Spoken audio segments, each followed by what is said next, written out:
Olá pessoal, tudo bem? Começa agora mais um X da Questão, o seu programa de informação, reflexão e debate de ideia. Lembrando que estamos ao vivo aqui pela TV Câmara Rio Preto e você pode participar com a gente enviando sua sugestão, sua crítica, sua opinião para os nossos canais. Temos aí o nosso WhatsApp, anote aí o número 991637905. Temos também o telefone aqui da redação da TV Câmara, o 3214-7766, e o nosso e-mail, gama@riopreto.sp.leg.br. Lembrando que estamos ao vivo também pelas nossas redes sociais, estamos ao vivo lá no Facebook e também no YouTube, onde você pode acompanhar o nosso programa em tempo real e deixar também sua mensagem. Aproveita e curta lá a nossa página para você ser notificado sempre que um novo programa estiver no ar. Bom, e no programa de hoje vamos falar de eleições, né? Mais especificamente aí o uso de redes sociais, fake news e o uso correto aí das redes para uma campanha eleitoral. E vamos falar também da vacinação das crianças atendidas pelo Centro de Reabilitação Luci Montoro e também da abertura de leitos respiratórios aí para pacientes Covid agora pela manhã em Rio Preto, lembrando que estamos vivendo um novo surto aí de Covid-19 e também de gripe aí que tem superlotado unidades públicas e particulares de saúde. Mas, para começar, vamos falar de eleições, né? Esse ano a gente tem eleições majoritárias para presidente, governador, senador e deputados federais e estaduais. E, como já é uma realidade aí, o uso das redes sociais terá papel fundamental nessa disputa e também já visando 2024, né? Mas sobre a correta utilização dessa ferramenta, seu uso para o bem, seu uso para o mal, vamos conversar agora com a jornalista Cíntia Cury, ela que é especialista em redes sociais, aí, em campanhas eleitorais, e há anos trabalha em consultoria de marketing político, treinamento de candidatos e tudo mais. Ela que trabalha com o também especialista Marco Item, aí o Marco até ia participar com a gente também, teve um compromisso aí, mas a Cíntia Cury está aqui com a gente. Tudo bom, Cíntia? Tudo bem, Alexandre, como vai? Obrigado por nos atender mais uma vez, viu? Bom, Cíntia, vamos lá. Que você pode dizer aí das redes sociais para as eleições desse ano? Como eu disse aí, presidente, governador, etc.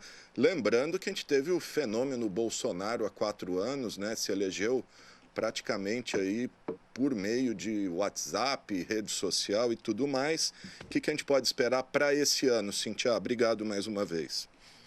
Eu que agradeço o convite.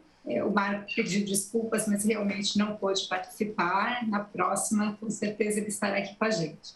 Bom, respondendo sua questão, na eleição anterior para presidente, sim, o Bolsonaro se destacou e se elegeu, sim, usando as redes sociais.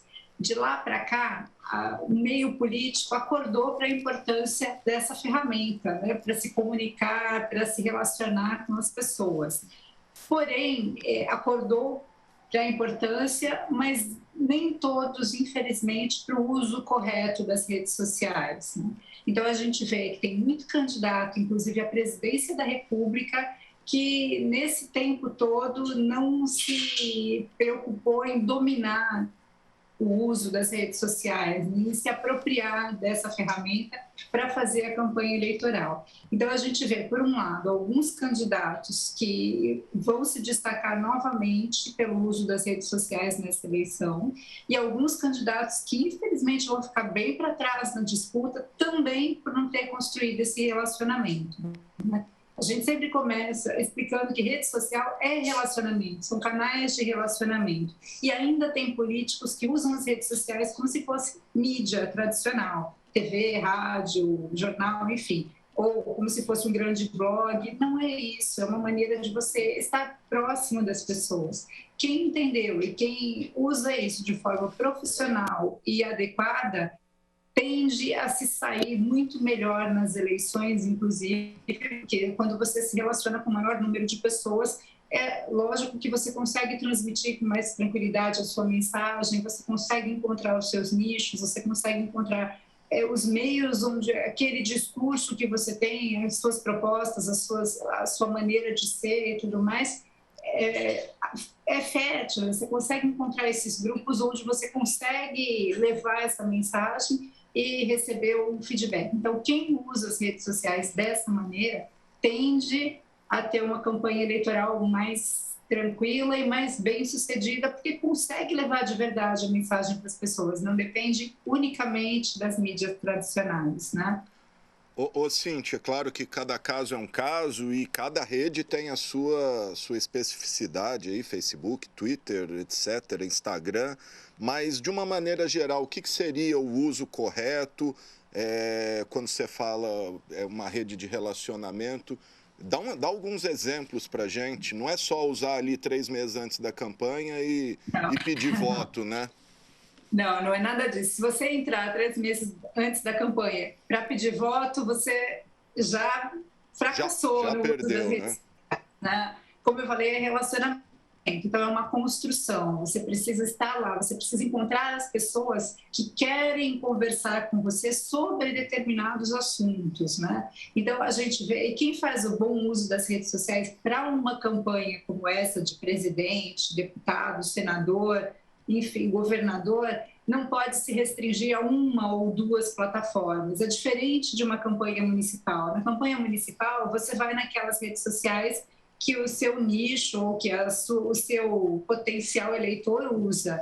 Quando você fala numa eleição Brasil, você não pode se fixar em uma ou 2 plataformas. Você é obrigado a estar presente em todas as plataformas, inclusive nas de mensagens instantâneas. Aqui a gente costuma separar rede social, né, Facebook, Twitter, Instagram, YouTube, TikTok e tudo mais, das mensagens instantâneas, que são o WhatsApp, o Telegram, o Messenger, enfim, essas de envio de mensagem, não propriamente de uma rede de relacionamento. Então, você precisa ter a junção dessas 2 coisas, você precisa trabalhar tanto os sociais quanto as mensagens instantâneas de uma maneira estratégica, de uma maneira eficaz. Então, a gente viu na última eleição do Bolsonaro que ele usava todas as redes, ele fazia live, ele estava no Twitter, ele estava no Instagram, ele estava no Facebook com força, ele estava no WhatsApp, em vários grupos. Então, ele fez uma estratégia muito bem sucedida, onde ele tinha eles juntaram muita gente que criavam grupos e dentro desses grupos as pessoas levavam as informações, começavam a discutir temas e foram longos anos construindo esses grupos e trabalhando esses temas. Quando chegou na fase campanha eleitoral, aí que começou a surgir o nome do Bolsonaro. Até então, que era, segundo aquelas pessoas que criaram os grupos já organizados estrategicamente, que era a pessoa que representava tudo aquilo que eles iam discutindo ao longo de X tempo, né? Alguns 3, 4, 5 anos, alguns menos tempo, mas enfim. Então, ele usou muito bem essa rede para relacionamento e o nome dele, o pedido de voto, não vieram exatamente dele, não foi ele que chegou e falou: oi, tudo bem, eu sou o Bolsonaro, eu vim aqui pedir seu voto grupo por grupo, não foi nada disso. Os criadores desses grupos já organizados e já trabalhando para isso há bastante tempo, foram construindo, né? Por isso que 3 meses antes da campanha começar um trabalho em rede social, a chance de dar muito errado é muito maior do que a de dar um pouco certo, né? Porque você não teve tempo de construir nada disso. E no caso do Bolsonaro, especificamente no WhatsApp, ao contrário do que parece, eles dão a entender de que é algo voluntário ali, algo amador, na verdade tem um grande planejamento por trás disso, justamente para dar esse ar de, vamos dizer, de engajamento orgânico. É isso mesmo ou eu estou enganado? É isso mesmo. A sensação que eles gostam de passar é que é tudo muito caseiro, é que é tudo muito simples, muito fácil. Com isso, o que você faz? O seu opositor veste essa camisa de que é simples, é fácil, deixa para a última hora, não se preocupa tanto, ou vai tentar fazer uma coisa muito amadora, não vai se preocupar em investir na rede social, enquanto eles já vêm trabalhando isso com organização há muito, muito tempo. Até mesmo as imagens deles, essa parte aí, aquilo que aparecia principalmente no Facebook, né, dele sentado num lugar muito simples, né, o pão com leite condensado, aquela coisa também faz parte, isso tudo faz parte de uma estratégia para se aproximar das pessoas e para parecer uma coisa fácil e simples. A gente sabe que não é nem fácil e nem simples e nem barato, né? A gente sabe que teve muito investimento pessoal, né? Muito de recursos financeiros e humanos. A gente sabe que teve muita gente envolvida nessa campanha. Lógico que ao longo do caminho, voluntários surgiram aos montes, claro, mas antes disso foi tudo uma construção. Você começa construindo com estratégia, com organização, e aí os apoiadores, lógico, aparecem, aquelas pessoas que acreditam e tudo mais, e que entram de boa fé. Teve muita gente criando grupo de boa fé e trabalhando gratuitamente, sim, na campanha, mas antes da campanha o trabalho foi muito bem organizado, estrategicamente, muito bem planejado, não foi nem aleatório, nem simplesinho, não. Ô Cíntia, aí com a tua experiência, da tua vivência, e qual das redes ou das ferramentas de mensagem é a mais eficiente numa campanha? Ou não tem uma, é um conjunto aí de todas? Então, é a estratégia de unir todas elas em torno de um planejamento, em torno daquilo que foi definido da linguagem de campanha do candidato. Então, aqui na Marco Item, a gente trabalha primeiro o marketing político, que vai definir os principais traços, vai identificar, né, os principais traços do candidato, os principais nichos, os subnichos, né, que são aqueles que se agregam àquele nicho principal, e aí dentro disso se constrói todo o planejamento da campanha, e as redes sociais, elas seguem um planejamento que casa com o da campanha, né? A gente trabalha uma coisa só, é um planejamento grande que cada área trabalha dentro daquela estrutura que foi definida. Por quê? A gente não pode ter duas linguagens diferentes, né? A gente não pode ter as redes sociais apresentando o candidato de uma maneira, a propaganda de TV apresentando de outra e o candidato na rua se apresentando de outra, muito diferente. Tem que ser uma coisa só, a gente tem que mostrar quem é o candidato nas redes sociais, como ele é, mais próximo das pessoas, porque ali ele consegue se relacionar de verdade com elas. As plataformas de mensagens instantâneas trabalhadas com apoiadores, com pessoas da equipe, com novos apoiadores que surgem o tempo todo, orientados para esse trabalho, todos dentro da mesma estratégia. Senão a coisa não funciona, não é, como você vê, não é nada simples e nem aleatório, é tudo muito bem fechadinho, muito bem organizadinho. Nada é por acaso. Cíntia, e no caso, por exemplo, a gente sempre tem a ideia que é o próprio candidato, ou no caso, principalmente do Twitter aí, que quase a totalidade dos políticos estão no Twitter, né? A gente sempre tem a ideia que as postagens são feitas por eles mesmo. Como que funciona nesse caso? É o candidato que posta, vamos dizer o seu caso, é uma equipe que está por trás, postando em primeira pessoa em nome do candidato, tem o aval do candidato? Como que funciona esse bastidor das postagens? Para funcionar, o candidato ele precisa se preocupar com a campanha eleitoral, ele não pode ficar o tempo todo nas redes sociais. Então, para funcionar, precisa sim ter uma equipe. Só que essa equipe precisa estar muito alinhada ao candidato, né? Tudo que acontece nas redes sociais, ele precisa saber. Porque, assim, na rede social você bate boca, eu bato boca com você, né? Eu, Cíntia, minha rede social, bate boca com a rede social Alexandre.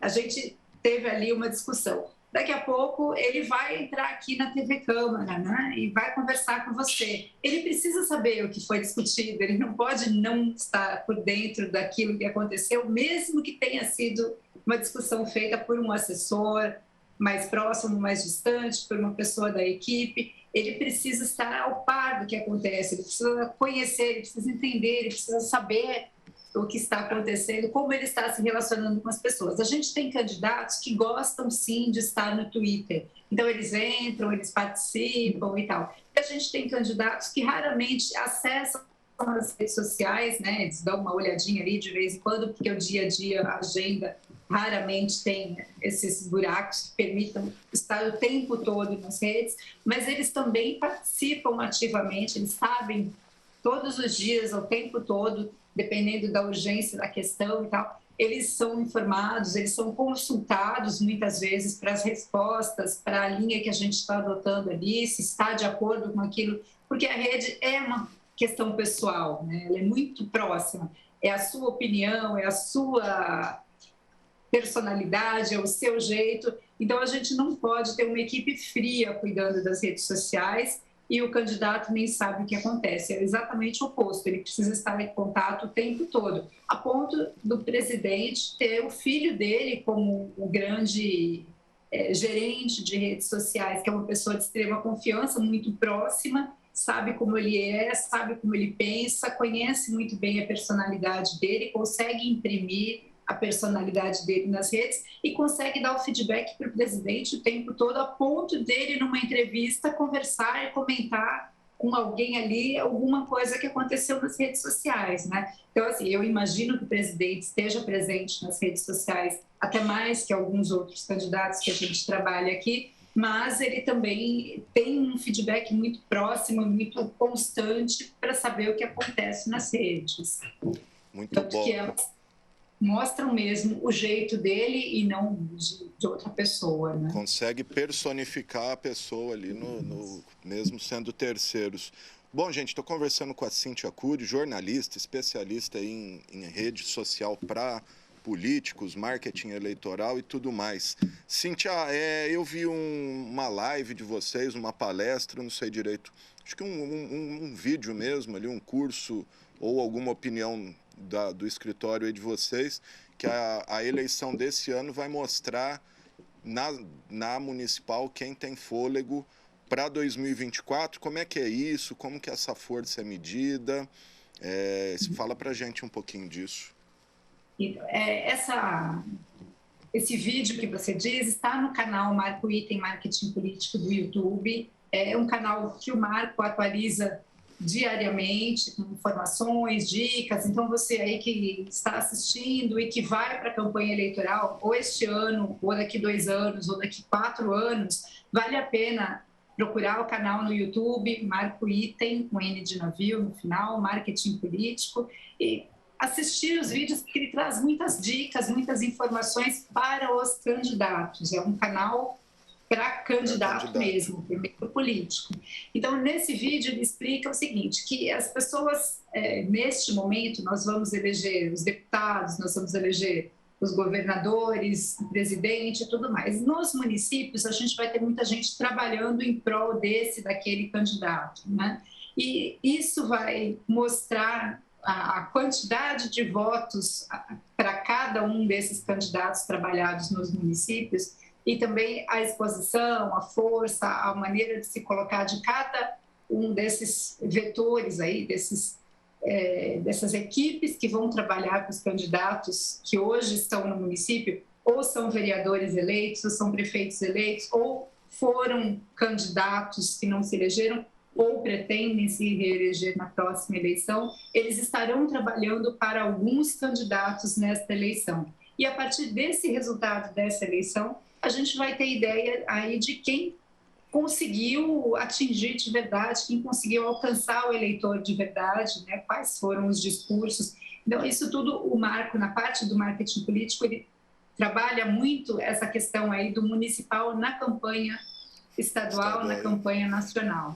Então, ele, numa próxima entrevista, ele estando com a gente, ele pode dar mais detalhes, ele pode ir mais a fundo nisso, mas do ponto de vista da rede social, neste momento, quem já está usando as campanhas para esta eleição, mas pretende se candidatar na próxima, também já consegue avaliar aí como é que está o seu potencial eleitor. Quais são os temas mais caros a esses eleitores? Onde é que você consegue começar ou criar um melhor relacionamento com as pessoas, né? Então, tudo isso dentro de uma estratégia de médio ou longo prazo, você consegue se aproximar muito mais das pessoas do que naquela ocasião que você colocou de chegar 3 meses antes e achar que é só chegar e pedir o voto e está tudo bem. Muito bom. E também não adianta o candidato querer comprar aqueles pacotes de seguidor que você paga lá uma determinada quantia e aparece com uns 30 mil seguidores lá, mas que não tem engajamento ali, organicidade nenhuma, né? Pega mal, né? Hoje todo mundo já percebe. Antigamente a pessoa falava, nossa, ele tem 100 mil seguidores numa cidade tão pequena, uau! Aí a pessoa vai lá e olha e fala, nossa, mas tem 3 curtidas. Nossa, mas só 20 pessoas viram o vídeo dele, puxa. Então aquilo fica muito claro que é fake. Tudo aquilo que funcionou no começo das redes sociais precisa ser revisto pelas equipes de campanha agora, sabe? Porque as redes se atualizaram, esses pacotes de curtida são proibidos pelas redes sociais. Uma vez detectados, você perde a sua conta. Hoje, as plataformas, elas tiram as contas do ar, simplesmente eliminam. O Twitter, todos os meses, divulga o número de contas que eles eliminaram. O Facebook, a mesma coisa, né? O único que ainda salva é o TikTok, porque é uma rede social recente. A política era proibida até a eleição passada no TikTok. A gente vai ver o uso do TikTok com mais força agora, então a gente ainda avalia aí como vai ser a postura e a posição dos candidatos, porque se por um lado é uma rede social nova que ainda tem muito a ser explorada, por outro, o estilo que as pessoas buscam lá é outra coisa, elas não querem aquela conversa, aquela história de pedir voto e tal. O que aconteceu muito na eleição municipal passada? Os candidatos foram para o Facebook e para o Instagram, porque era onde a gente podia patrocinar, né, fazer a propaganda paga, propaganda eleitoral paga, e deixaram um pouco as outras plataformas livres. O que aconteceu? O usuário de rede social foi para aquelas onde a política não funcionava, não existia, né? Que era o TikTok, que até então era uma rede social habitada, né, só por crianças praticamente, crianças e adolescentes. Aí os adultos que não queriam conversar sobre política migraram para lá. E agora os políticos vão para lá também. Então, quem não usar a rede social na linguagem nativa, que a gente chama, quem não entrar no clima, no espírito da plataforma, não consegue alcançar o público, não consegue se relacionar com ninguém, né? Então, a gente vai ver bastante disso daqui para frente. E, assim, se você não atualiza a técnica o tempo todo, você se dá mal nas redes sociais. Vira o tiozão do pavê lá do TikTok, né? É verdade, né? Ô, Cíntia, aproveitando um gancho que você falou aí de fake, fala um pouquinho de fake news também, os cuidados aí que as pessoas devem ter ao receber, enfim, a gente sabe que principalmente em WhatsApp aí, né? Muita informação distorcida, informação falsa. A gente tem visto muito aí agora a questão de vacina, né? Então, fala um pouquinho para os cuidados para não entrar nessa, né? Às vezes o candidato desavisado ali também vai compartilhar um negócio que achou bombástico e acaba entrando numa fria. O risco maior mesmo é para o candidato, né? A equipe precisa ficar atenta. O TSE já vem avisando desde a eleição passada e vem aumentando ainda mais o cerco aí para a questão das fake news. O foco sempre é evitar as fake news. A gente sabe que é impossível acabar com fake news, porque a gente sabe que antes das redes sociais, o boato nas campanhas eleitorais era muito comum, em algumas campanhas muito mais fortes que em outras, mas sempre teve. Então, é uma questão aí meio humana, meio faz parte da história, a gente já convive com isso. Nas redes sociais, o que aconteceu foi uma ampliação muito grande e agora todo mundo está atento, né? As redes sociais estão sendo cobradas, aqui nos outros países estão sendo multadas por conta disso e estão tomando atitudes, estão adotando medidas. É uma medida muito inócua ou um pouco inócua, ela vai dar algum resultado, não vai dar nenhum resultado, não sabemos, mas elas tentam, elas se esforçam. Então, assim, quando você está numa campanha eleitoral, você tem que colocar na sua estratégia até como você vai tratar as fakes que você recebe ou as fakes que você identifica dos outros candidatos, dos opositores, né? O ideal é você evitar fake news, porque as redes sociais vão atrás de quem está disseminando isso. Então, aquela história de disseminar fake news por robô é cada dia menos simples de se fazer. Isso já foi muito fácil, já foi muito usado, já foi um recurso de muitos candidatos que hoje estão encontrando dificuldade em trabalhar dessa maneira, estão buscando redes sociais alternativas. A questão da rede social alternativa é, você consegue até trabalhar da maneira que você trabalhava, mas você alcança menos gente, porque as redes não são tão populares quanto as demais. Então, o ideal é você evitar. A campanha eleitoral, eu aconselho que fique longe, sim, das fake news, que evite e que trabalhe para ajudar a evitá-las, né? Uma maneira de você mostrar uma campanha proativa é você trabalhar mostrando que, olha, aquilo é fake, nós somos contra, e se posicionar contrário a fake news. Eu acredito que seja um discurso, inclusive, que os eleitores aprovam, né? Diferente de disseminar inverdades, desinformação e tudo mais. Por outro lado, a gente sabe que as redes sociais são favoráveis às bolhas, e nessas bolhas é lógico que as pessoas vão discutir aquilo que elas acreditam, e nesse meio as fake news realmente... Aí tem de tudo, né? Aproveitando também, a gente tem essa discussão aí no TSE, lá em Brasília, de eventualmente se bloquear o Telegram, que é uma espécie de WhatsApp aí, sediado na Rússia, se eu não me engano, né? Porque ali parece que é tudo liberado, né? Não tem censura nenhuma ali, né? Isso, diferente das outras redes sociais, o Telegram não tem nem escritório no Brasil. E o TSE conseguiu, por exemplo, um acordo com o Facebook, um acordo com o Twitter, com o Google, né, que é o do YouTube, o dono do YouTube, para trabalhar a questão das fake news. Então, eles têm acordos de cooperação, tanto que o WhatsApp, para dar uma satisfação aí, para mostrar disposição, evitar fake news, já limitou o número de pessoas para quem você pode compartilhar uma mensagem, né? Então, eles partem do princípio de que o disseminador de fake news é preguiçoso. Então, se ele limita a propagação daquela informação, a gente sabe que não é bem assim que acontece, que as pessoas trabalham muito bem os grupos e tal, mas no WhatsApp os grupos têm 256 pessoas no máximo, enquanto o Telegram você pode ter milhares de pessoas, né, dentro do mesmo grupo. E ali a gente teve uma adesão muito grande ao Telegram, desde que o WhatsApp colocou algumas limitações aí, muita gente migrou para o Telegram, muita gente usa os dois, as campanhas organizadas usam o Telegram e o WhatsApp, com a estratégia própria para cada plataforma. Porém, agora em fevereiro, é provável, sim, que o Telegram seja banido do Brasil.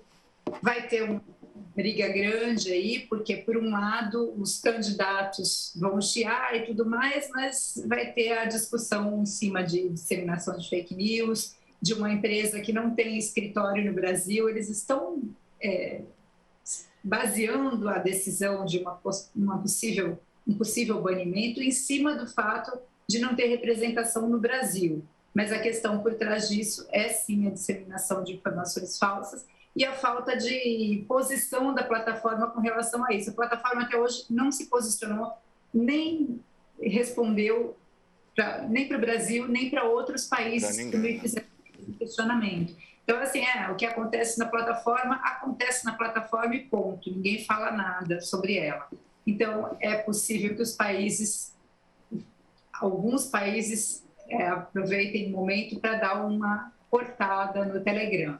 O candidato só usa esse recurso e sai perdendo. É isso aí. Inclusive, essa plataforma tem sido usada aí para alguns crimes, né? Tráfico de drogas e tudo mais. Bom, gente, eu conversei com a Cíntia Cury, jornalista, especialista em rede social.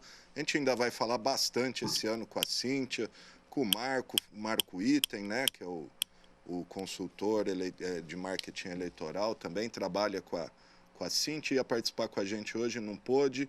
Cíntia, eu te agradeço. Quem tiver interesse, quiser deixar o site aí, pessoal que quiser pesquisar mais sobre, enfim, o trabalho de vocês, ter mais dicas aí, como é que faz?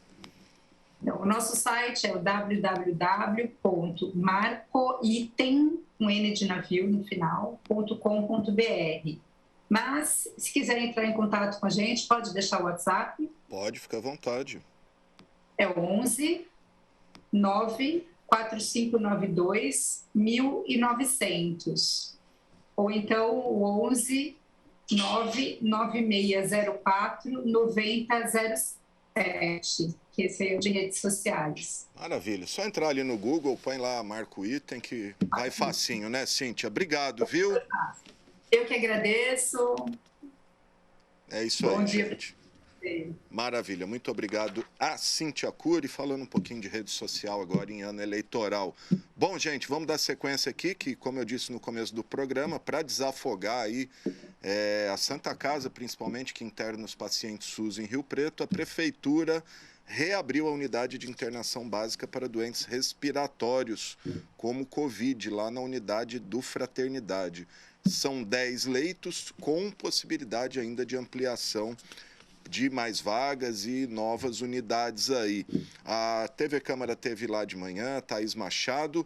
Vamos conferir a fala do secretário Aldênis Borim e algumas imagens lá dessa unidade do Fraternidade, que abriu agora pela manhã, agora às 10 horas, começou a receber paciente.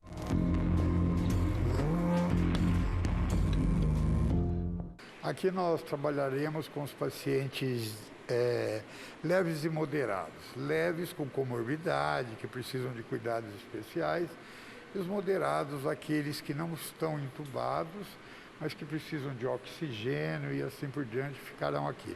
Será o tipo das UIBs, que foi o Anchieta e o Luz da Esperança. Vai ser aquele estilo. Precisou de um UTI, então eles vão ser encaminhados para os hospitais. Os leitos estão todos montados, de altíssima qualidade, tem tudo o que precisa. A farmácia já está montada para toda a medicação que precisa. Então a gente espera que tenha o mesmo sucesso que teve as UIBs no passado, que elas foram fundamentais para a gente. Durante um período, esse espaço ficou fechado e agora precisou, né, de novos leitos por conta dos casos. É importante a gente reforçar isso para a população. A pandemia não passou. Não, ela está num pico enorme. Como eu volto a afirmar, é uma outra doença. É uma doença, devido à vacinação, ela está se tornando mais leve.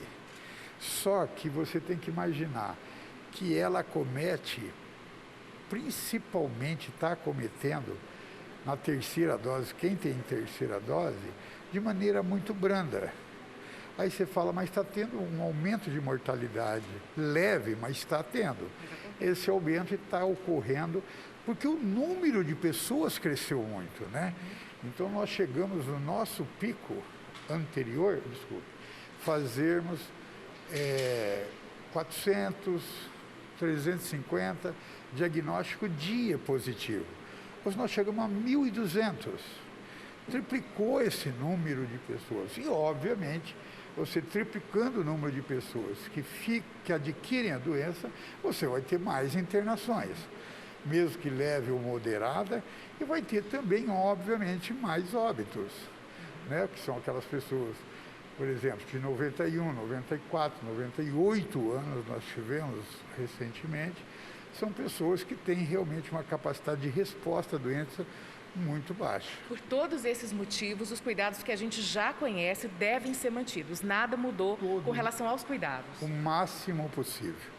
O máximo possível. Que nós, inclusive, uma das razões que nós estamos abrindo mais leitos, além do atendimento à população, que é o fundamental, que é o número 1, que é a prioridade, mas também para que a gente não possa, neste momento, ter que fazermos restrições pesadas para uma doença que não é tão grave quanto foi no passado. No passado não tinha outra saída, nós não tínhamos vacina, nós não tínhamos leitos, tinha que fazer restrições pesadas. Agora, nós temos uma doença mais leve, tá? Com uma mortalidade, não diria baixa, mas aceitável, né? Com uma ocupação hospitalar que dá para expandir ainda. Então, hoje, neste momento, a gente tem que entender, a população tem que entender que o principal é vacinar, em segundo lugar, com a mesma intensidade, tomar todos os cuidados de distanciamento, de higiene pessoal e assim por diante. Então é fundamental. Temos várias estratégias, nós temos equipamentos já, tudo. A única coisa que nós não vamos poder utilizar é o Luz e Esperança, porque ele foi credenciado agora pelo Ministério e não pode você imediatamente passá-lo para uma unidade assim. Nós temos muitas estratégias para outras unidades. Nós evitamos isso por quê? Porque o Fraternidade ainda não começou a funcionar. Ele está pronto, mas ele ainda não é uma UBS reconhecida pelo Ministério. Então a gente optou aqui primeiro, mas nós temos muitas outras estratégias que possam expandir. E o que a gente não quer é prejudicar novamente a população não Covid. Esse é nosso objetivo, é abrir sem prejudicar a não Covid.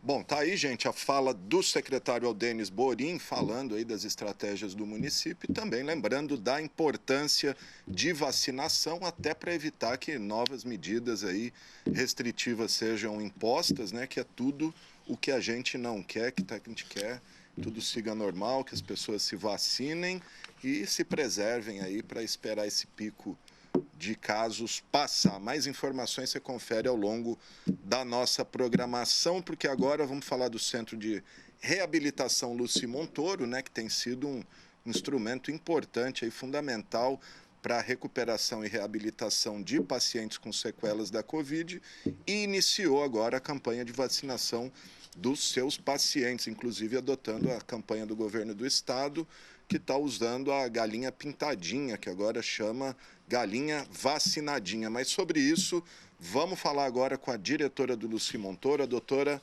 Regina Chueire, está aqui no Zoom comigo. Tudo bom, doutora? Tudo bom? Um grande abraço a você, Alexandre, a todos que estão nos vendo e ouvindo. Ah, legal. Obrigado, doutora. Bom, vamos lá. Oi? Alô, doutora? Oi? Ah, tá ouvindo? Então vamos lá. Como é que é essa campanha aí do Luci? Quem que tá podendo tomar a vacina no Luci, doutora? Fala tudo pra gente aí. Como você sabe, nós trabalhamos com crianças portadoras de deficiência. E essas crianças, além de terem comorbidades, né, que é de ter doenças associadas, pela própria incapacidade motor que elas têm, elas acabam dependendo de terceiros. Então, para a criança que não coloca máscara, precisa uma terceira pessoa colocar, fazer higiene das mãos com álcool, precisa alguém fazer isso para ela. Elas entram em muitas ambulâncias, elas vão para fisioterapia, para terapia ocupacional, enfim. São crianças que elas estão muito próximas do vírus, né? E por isso que elas também têm que tomar vacina, que é a única prevenção que nós temos, além das medidas que o Aldênis falou, que todos nós sabemos, de higiene pessoal e distanciamento. Elas não têm o distanciamento, elas estão sempre com alguém muito próximo.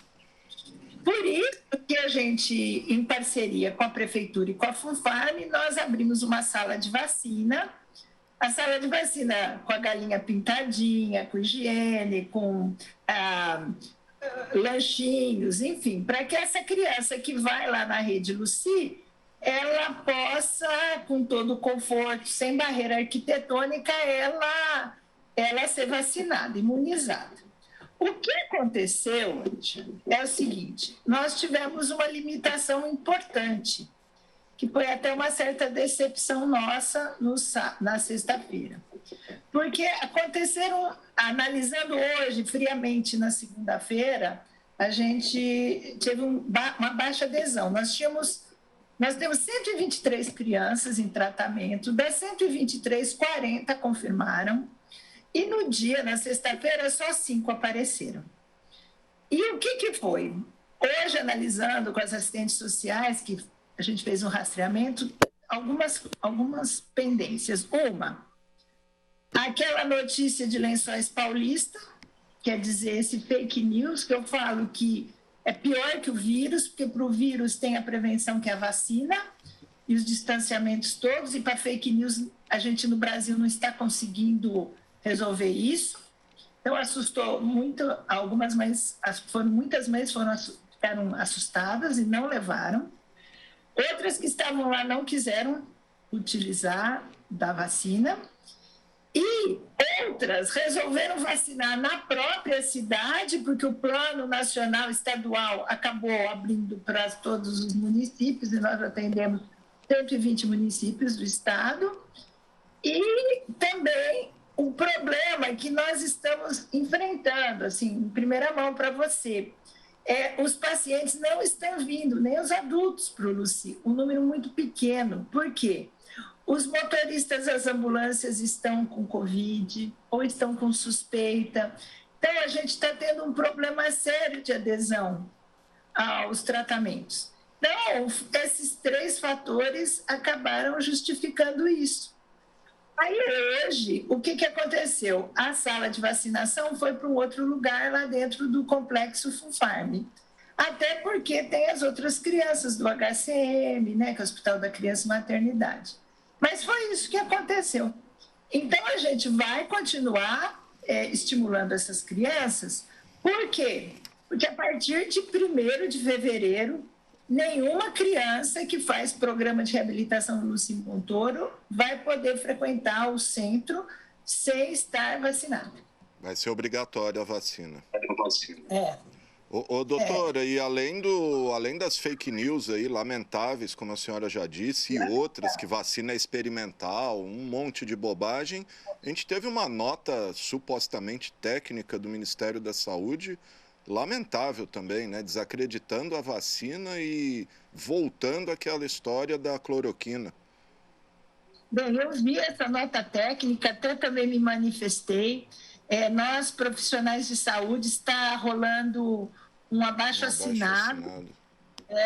Muitas pessoas assinando, eu assinei, já passei para frente, a Sociedade Brasileira de Fisiatria me encaminhou.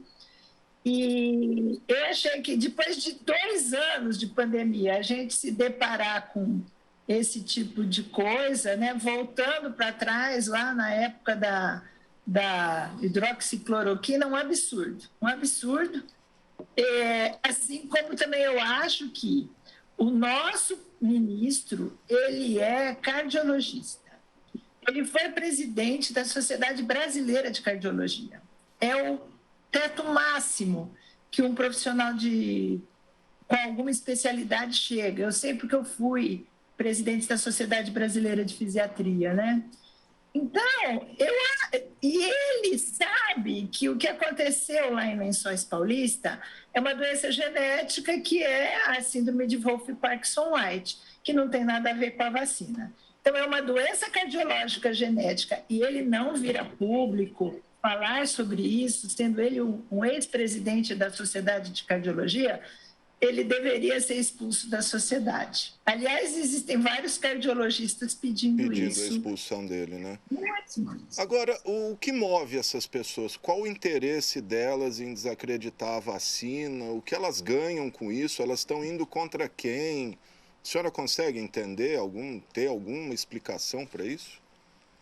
Bem, eu acho que no caso do ministro, ele aceitou ir trabalhar num governo extrema-direita super conservador, que já passou por 3 ministros. Então, ele sabia onde ele estava entrando, né? Ele viu o afastamento da doutora Ludmila Rajar, da outra médica que também tinha sido indicada. Então, eu acho que é assim, é um apego ao cargo, sendo que a gente sabe, né, Alexandre, que esse governo está acabando, é o último ano do governo Bolsonaro, mesmo que por um acidente de um asteroide, pior do que o asteroide bater na Terra, ele for reeleito, o ministro não vai ser o mesmo, porque a gente sabe como que é o jogo do poder, né? Então, apego ao cargo. E, por outro lado, a gente sabe que muitas pessoas que estão ligadas a esse governo, que orbitam em volta do governo Bolsonaro são pessoas de extrema-direita, como eu falei, que estão ligadas a esses movimentos mundiais anti-vacinas que existem e que estão sendo, infelizmente, o Brasil está sendo vítima de tudo isso, né? Porque quantas crianças... Olha, ontem, no boletim do HCM, Hospital da Criança e Maternidade, tinham quase 10 crianças internadas com suspeita de Covid. A gente está sabendo quantas crianças morrem de Covid no Brasil. E ninguém pegou um avião e foi até a cidade prestar solidariedade com nenhuma criança que sofreu, que foi vítima da Covid, né? E o ministro com a ministra da área social foram lá, né? Então, isso aí é muito difícil. A gente, é o que eu falo, o maior problema nosso é o vírus. É o vírus, não, é a fake news. Porque para o vírus nós temos a vacina, a gente está vendo que a vacina está indo muito bem, né? Um dado também interessante, claro que é um dado pessoal da Rede Lucien, São José do Rio Preto. Até agora nós não pegamos nenhum sequelado dessa fase Ômicron, que nós pegamos, né, tantos casos, somos pioneiros aqui na região para atender em termos de reabilitação, não estamos pegando, não veio ninguém até agora.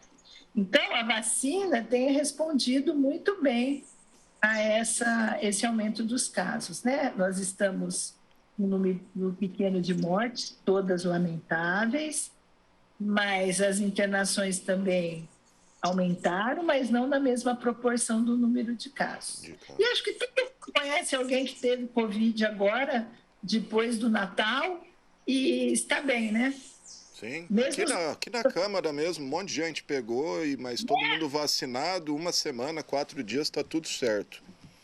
A mesma coisa, lá no Luci nós tivemos muitos casos, só que o que foi bom é que eram casos externos, porque a gente teve aquela semana entre o Natal e o Ano Novo, as pessoas estavam de folga e no dia 2 de janeiro já chegaram. Então já afastamos, mas estão todos trabalhando, todos bem, os outros casos estão acontecendo. Doutora, a senhora acha que sobre esse descalabro no Ministério da Saúde, está faltando um pouco a classe médica se unir, se manifestar mais como a senhora faz sempre, tanto pelas redes sociais, em entrevistas? Eu vejo a doutora Lília Maia também nas redes sociais sempre se manifestando, mas vozes isoladas. Rio Preto, tanto médico aqui, a gente não vê pouca gente falando, né? Até para esclarecer a população. Olha, Alexandre, o que a gente vê é o seguinte, essa pandemia ela veio para modificar e derrubar muitos dogmas. E um deles é que médico sabe tudo de ciência. Não sabe também, não. É que nem as outras pessoas. Eu vejo outros médicos mais velhos ou até jovens negacionistas. E o que a gente vê é que houve um aparelhamento, né? Então, por exemplo, o Conselho Federal de Medicina não faz nenhuma ação. Não abre a boca, né? Não abre a boca.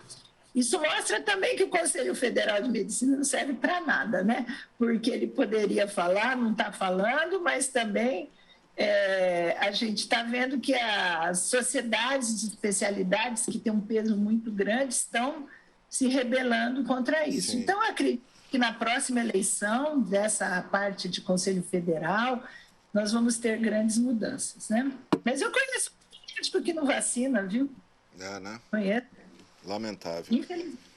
Bom, gente, tá aí então a doutora Regina Schweire, diretora do Luci Montoro, falando aí das dificuldades, inclusive, de vacinar as crianças aí, dado esse medo generalizado em torno da vacina, o que não tem nenhum respaldo, nem empírico aí. Quantas crianças já foram vacinadas no país e não aconteceu nada, né, doutora? Estados Unidos foram vacinados. Eu acredito que agora com essa norma técnica que nós vamos colocar, né? Já colocamos internamente no Luci, que a partir de 1º de fevereiro, as crianças que não tiverem um passaporte vacinal não irão ser atendidas lá, isso vai melhorar. Eu estou falando na criança portadora de deficiência. Sim. Porque assim, a vacina, ela é obrigatória, porque ela está no Plano Nacional de Imunização e o Estatuto da Criança e do Adolescente coloca lá o dever da família de promover a saúde. Primeiro a família, o Estado e a comunidade. É nesta sequência a redação. Então, é muito importante, é obrigatório, mas se a família não quer... O Estado tem que agir, né? Ela vai procurar outro centro de reabilitação que aceite a criança. No Luci Montoro, na rede Luci Montoro, isso não vai acontecer. Que bom. A senhora acha que tinha que ter o passaporte aí vacinal para tudo, até para entrar num restaurante? Tem muitas cidades aí que têm exigido. Aqui em Rio Preto não vi, mas deveria ser exigido em todo lugar, né? Eu vou dar 2 exemplos para você, Alexandre. Eu tenho 2 amigos, um que mora lá na Itália, rio-pretense. Ele me ligou ontem desesperado porque ele tomou uma dose, para você ter uma ideia como é que está lá. Ele tomou uma dose quando ele estava morando na Inglaterra, depois a outra na Itália, e agora, se ele não tomar a 3ª dose, ele não entra nem no supermercado.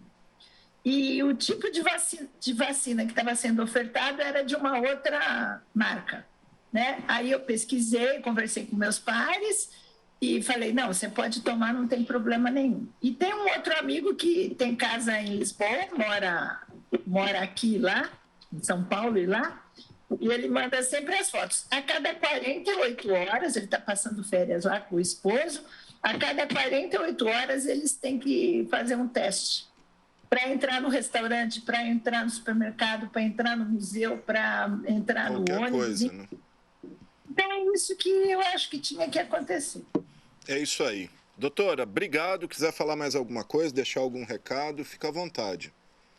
Olha, vacinação sempre, as medidas de higiene, e eu acho que a gente tem que torcer para que essas medicações novas e importantes que foram avaliadas pela Anvisa e que inclusive a Suzy, a nossa diretora das UTIs, e a doutora Lilian participaram das pesquisas, que logo elas venham para o Brasil a um preço acessível, igual está em Israel. Aí sim, aí vai ser ótimo. Aliás, a senhora falou da doutora Suzy, eu vi na CBN Nacional hoje ela falando contra essa nota técnica aí A técnica é um absurdo.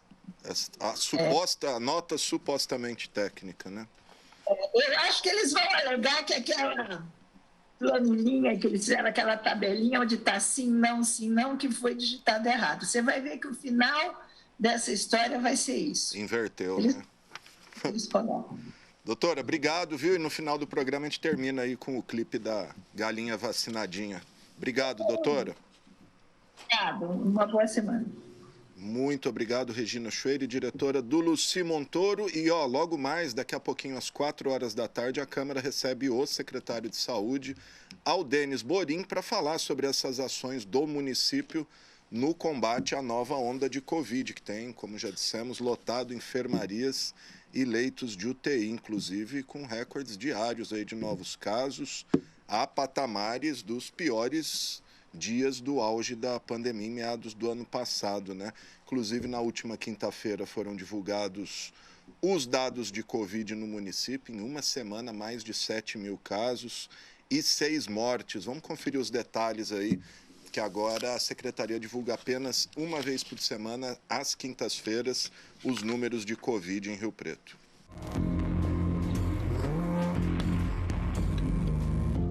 A situação em Rio Preto é alarmante, né? A explosão dos casos de Covid causados pela variante Omicron segue uma escalada sem precedentes na cidade.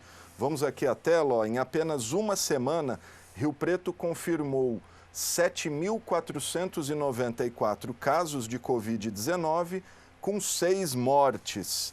Desde o início da pandemia, Rio Preto registra 112.937 casos positivos de Covid e o número de mortes é de 2.844. A média móvel de casos está hoje em níveis de julho do ano passado, quando o auge da pandemia, né, com o registro de 429 casos por dia em média. A taxa de ocupação de leitos de UTI, suporte ventilatório em Rio Preto, está em 53%.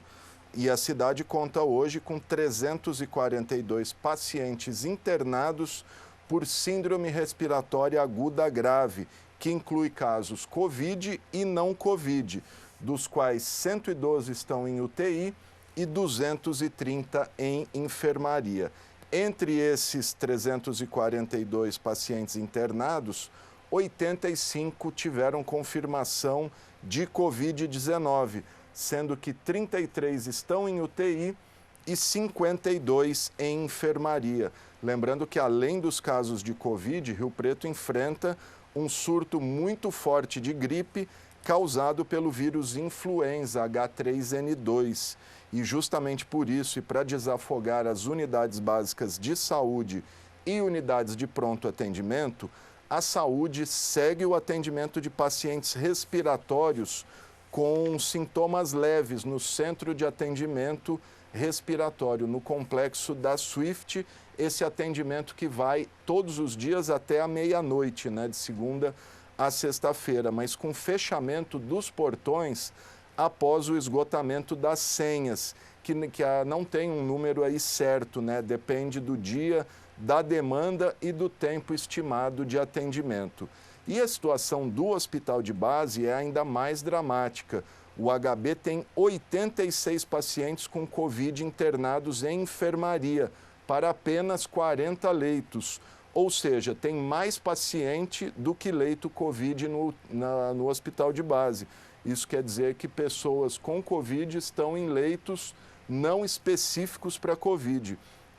E a UTI do hospital de base também ultrapassou o limite, com 45 leitos ocupados, sendo que apenas 41 são destinados à Covid. Na enfermaria do Hospital da Criança e Maternidade, a situação também está praticamente no limite, com 8 de 10 leitos Covid ocupados. A boa notícia, se é que podemos dizer assim, é que dos 10 leitos de UTI no Hospital da Criança, nenhum está ocupado. Lembrando que os dados do hospital de base são referentes ao dia 20 de janeiro e os dados da saúde também 20 de janeiro. Lembrando que a saúde está divulgando apenas uma vez por semana a atualização dos dados Covid. Eu sou Alexandre Gama para a TV Câmara.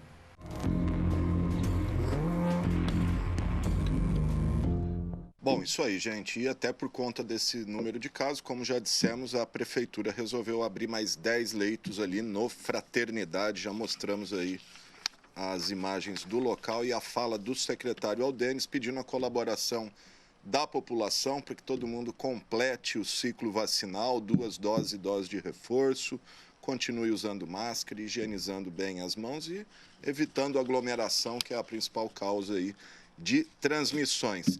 E lembrando que a sabatina do Dr. Aldenes, a partir das 4 horas, terá transmissão ao vivo aqui pela TV Câmara e depois será reprisado aí ao longo da nossa programação. Por conta das medidas restritivas, a sabatina não será aberta ao público, mas você acompanha aqui pela TV Câmara e pelas redes sociais do Legislativo.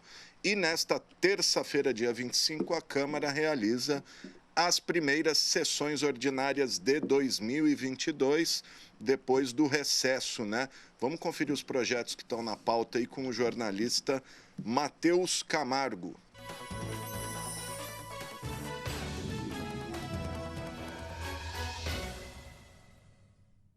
A Câmara de São José do Rio Preto realiza na próxima terça-feira, dia 25 de janeiro, as 2 primeiras sessões ordinárias de 2022.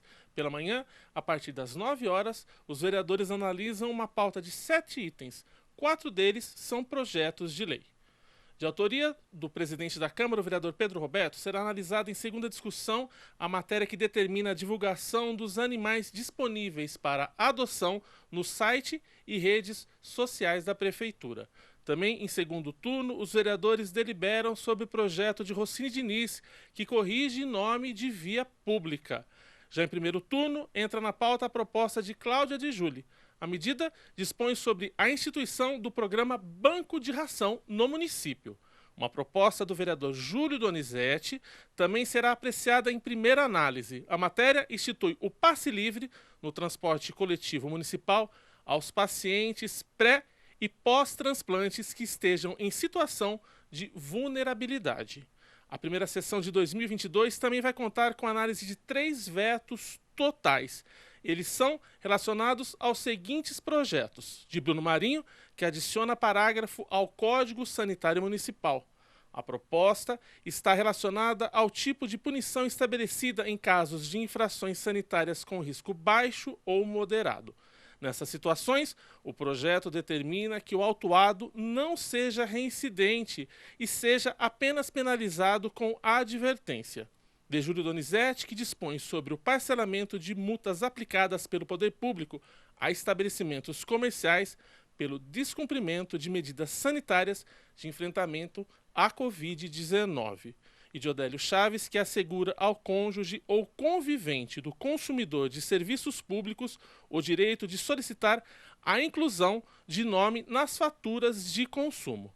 Já no período da tarde, na segunda sessão ordinária, que será realizada a partir das 14 horas, os vereadores analisam 2 vetos, 6 projetos de lei e 1 projeto de resolução. O primeiro veto total desta sessão é do projeto de lei complementar de Jorge Menezes e Anderson Branco, que dispõe sobre a isenção de IPTU dos meses de março e abril como medida excepcional de combate aos efeitos da pandemia do Covid-19. Outro veto total do Executivo é do projeto de Bruno Moura, que trata sobre a instituição do programa de integridade nas empresas contratadas pela Prefeitura. Os projetos de lei que serão analisados são os seguintes: de Bruno Marinho, em segunda discussão, que dispõe sobre instituições que exigem prova de vida enviarem colaboradores para as residências de beneficiados com dificuldade de locomoção ou que estejam acima dos 65 anos. Do vereador Fábio Marcondes, subscrito pelo vereador Rossini Diniz, em primeira discussão, será analisado o projeto que isenta os profissionais da rede de ensino da obrigação de pagar área azul nas imediações das unidades em que estejam lotados durante os períodos de desempenho de suas funções. Também, em primeira discussão, será analisado o projeto de João Paulo Rilo, que dispõe sobre o fornecimento de absorventes higiênicos como política pública de combate à pobreza menstrual. De Rossini Diniz, quanto à legalidade, será votado o projeto de lei que declara de utilidade pública a Associação Riopretense de Futebol. De Jorge Menezes, na legalidade, será analisada a proposta de obrigatoriedade de reparação em 15 dias e no mesmo material dos danos causados às calçadas e vias públicas pelas empresas concessionárias, permissionárias e demais prestadoras de serviços públicos. De Odélio Chaves, em primeira discussão, o plenário vota a instituição do passe livre no transporte coletivo municipal para gestantes carentes. Encerra a pauta o projeto de resolução de Renato Pulpo, que extingue as votações e sessões secretas do regimento interno da Câmara. Por medidas de segurança por conta da alta dos casos de Covid-19, está vedada a entrada de munícipes no plenário e a sessão será híbrida, presencial ou online, conforme a preferência de cada vereador.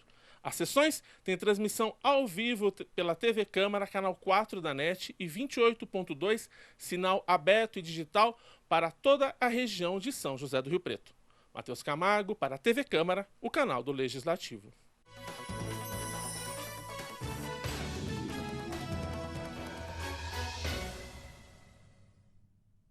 É isso, gente. E até por conta das sessões, nessa terça-feira não teremos o X da Questão, que volta na quarta-feira. E essa edição fica por aqui. E se você quiser rever esse programa, ele será reprisado logo mais às 8 horas da noite. E amanhã, às 7 horas da manhã, lembrando, às 4 horas da tarde, tem a sabatina com o secretário de Saúde, Aldênis Borim. Esse programa fica disponível também nas nossas redes sociais, tanto lá no YouTube quanto no Facebook, sempre como TV Câmara São José do Rio Preto. Lembrando que você pode enviar mensagens aqui para a gente com sugestões de pauta, entrevistas e tudo mais. Tem aí o nosso WhatsApp, o meio mais fácil de você falar com a gente, 991637905. E lembrando que todas as informações do Legislativo Riopretense você encontra em nosso site, riopreto.sp.leg.br. Estamos lá no Instagram e no Flickr também, onde você encontra fotos de todos os eventos aqui da Câmara Municipal. Muito obrigado pela audiência, pela paciência. Até o próximo programa e hoje a gente termina aí com o clipe da galinha vacinadinha, que é a campanha do governo do estado para vacinação infantil. Lembrando que na sexta-feira a Anvisa liberou também a Coronavac para vacinação pediátrica a partir dos 5 anos de idade. É isso aí, gente. Um grande abraço e até a próxima. A galinha pintadinha também vai se vacinar. Vai ficar vacinadinha pra criançada incentivar. A ciência trabalhou, muita gente ajudou. Agora vamos lá, turminha, com a galinha vacinadinha. O governo de São Paulo já está vacinando as crianças de 5 a 11 anos contra a Covid. Leve os seus filhos ao posto de vacinação. Governo de São Paulo. Trabalho e respeito por você.